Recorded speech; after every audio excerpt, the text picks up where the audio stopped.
Rap গাইবো, যেই র্যাপটা হচ্ছে আমার একদম ফলোয়ার, সে লিখেছে, যার নাম রুবেল বাংলার ভাই বলে তার একটা চ্যানেল আছে, ফলোয়ার্স নেই কিন্তু ট্যালেন্ট আছে, তো সেই র্যাপটাই গাওয়া হবে।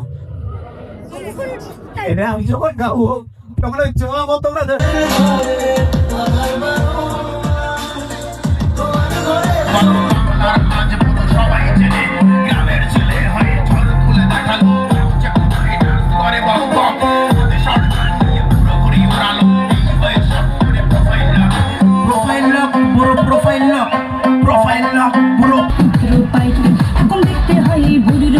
সকল বিকাল খাইতে